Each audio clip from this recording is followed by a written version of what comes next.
Good evening, this is the Oscar expert here with Brother Bro, and it's time to review Queer. This is the newest film from Luca Guadagnino, who had challengers earlier this year. He's working with the same screenwriter, Justin Koritsky, the same cinematographer, and the same composer as Trent Reznor, Atticus Ross. And they've made a very different film than Challengers. Extremely different, but I think that they are absolutely 2 for 2 here. Guadagnino's filmography is really starting to give me whiplash in the best possible way. Like, he's truly a director who adapts his style for each story, and the cinematography here from Challengers 2, I could see some similarities, but in general it couldn't be more different. Challengers didn't really have a strong color palette. A lot of the shots were pretty white balanced, whereas this one is a lot of gelled lights, a lot of color to characterize the spaces, much more low-key lighting, but it's just so well crafted in the same way that Challengers is, where Mukdipram and Guadagnino are using the visual medium to convey story, character, tone in a way that not many other filmmakers are doing. I would really love to know what the screenplay for this thing looks like, because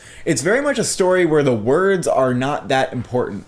There's a couple lines here and there that we're supposed to kind of mull over, but the actual meat of the story is everything else. It's the way that the bodies communicate with one another, the things that are left unsaid. Often we're just wondering what is going on inside of this character, Craig, and especially what is going on inside of the Drew Starkey character. The film is about a drug-addicted man who goes to Mexico to live out the rest of his life without being prosecuted for doing drugs. It takes place just after World War II, and this man finds a much younger man, played by Drew Starkey, who he seems to fall in love with. You're right to point out that Luca adapts his style a lot to every film, but there are many similarities throughout his films, especially the attention to sensuality, to bodies, and better than almost any filmmaker working right now, the way that he blocks and frames characters says so much more even about them than the dialogue can. And this movie especially relies on that communication. I mean, one of the main character's goals in the film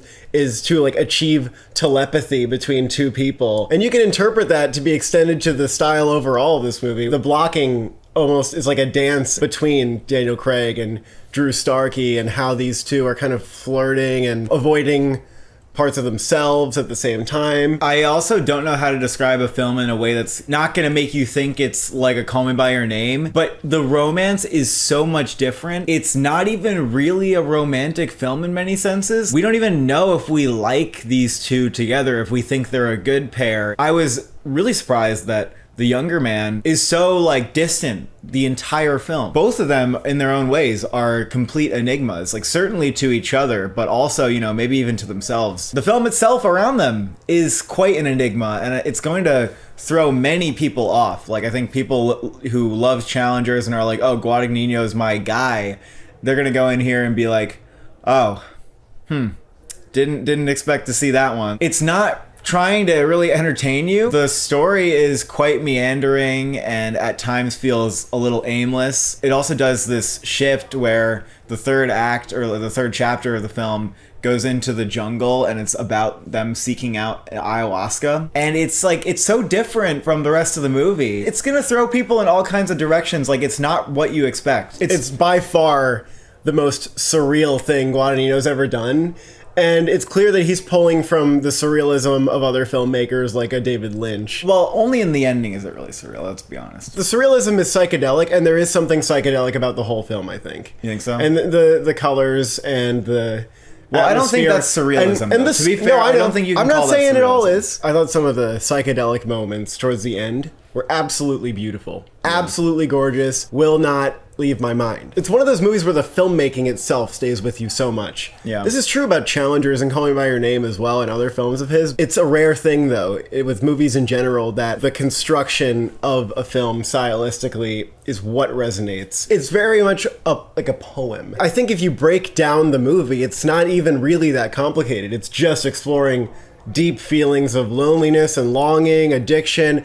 I think that most people are going to get that from the movie. And I wouldn't doubt yourself on your ability to really understand what the movie's going for at its core, even though it may seem confusing because there are surreal elements. The depth at which you navigate what it's exploring, I think, will vary between people. Yeah. And some people are just going to think there's not that much here. That's why I want to see it again, though, because there's something that is so intriguing and fascinating about this movie. I will say, though, on some level, the movie is another period set queer love story where the character is just so damn lonely that you just wonder if he's doomed. This bothered me a little bit about like All of Us Strangers. It's becoming a bit of a trope in queer period films. And although this film is definitely distinguishing itself in, entering this psychedelic territory with it, I think on some fundamental level, it is a bit too much of that. But there's so much to mine from it that I think is interesting about human behavior in general and longing that it still makes for a super fascinating film and one of the most memorable movies that I'll see all year. Yeah, I think I'm going to need to give this a second watch, but on the first watch, there was enough that I had some really interesting conversations unpacking the film after I saw it.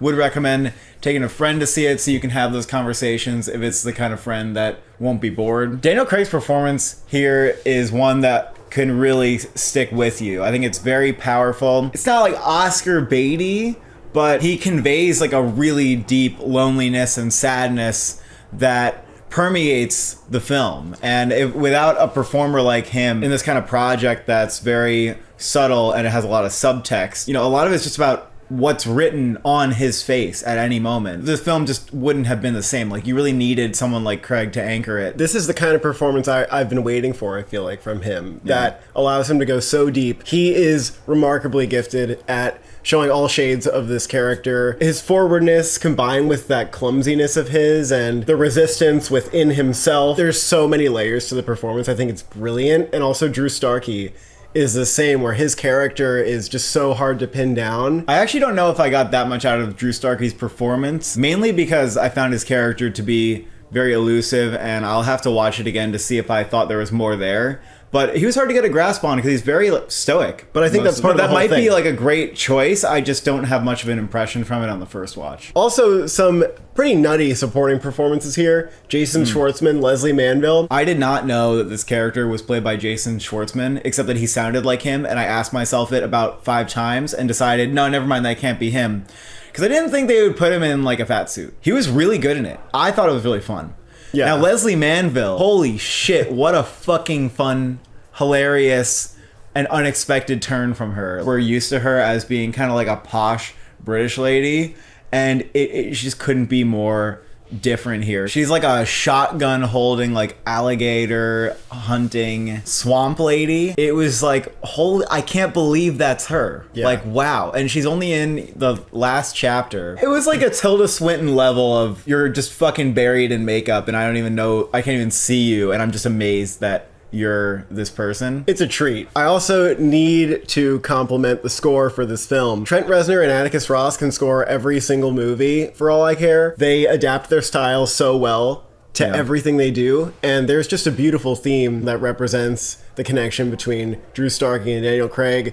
And it's not only like very gentle and beautiful, but it has this swirling, psychedelic, noisy, kind of like a synth layer, ambient layer to it that I think is brilliant in how it plays to those psychedelic themes in the film. It just really elevated the film. I also think the production design here is pretty remarkable. Some very distinct looking sets, from the bar that Daniel Craig inhabits to like his apartment, and how cluttered and messy and damp it is. It was very well textured. Also the rainforest hut, wherever that was, that was probably on a soundstage. I'm really looking forward to a second watch. I don't think I'm going to be able to take away everything that I want from a first watch, but I would give it an 8 out of 10. I'm between an 8 and a 9 on this movie, but I'm just gonna wait until the second viewing for that. This is one of the movies so far this year that has stuck with me a lot. More adventurous moviegoers, I think, will get a lot out of it. The Academy, they are not adventurous enough to embrace this movie. Get it out of your mind that this could get anything other than Best Actor. Pretty much everybody had Daniel Craig in the whole year because he's had an incredible career and has proven over the last decade especially that the range of characters that he can play is vast.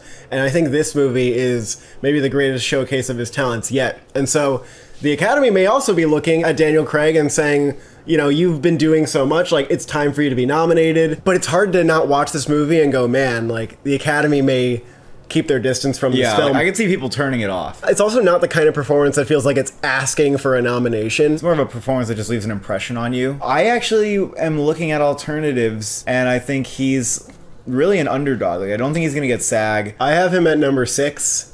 I think that he might get Critics' Choice and Golden Globe because everybody can get in at the Golden Globe. Because there's 6 slots. Actually, honestly, he might get BAFTA too. No, I know. That's because what I'm he's thinking. British. Really, it's just Sebastian Stan in The Apprentice or Daniel Craig in Queer for me. That's basically where we're at with that. Thank you for watching. Thank you for subscribing. Do you ever like people that don't seem that interested in you?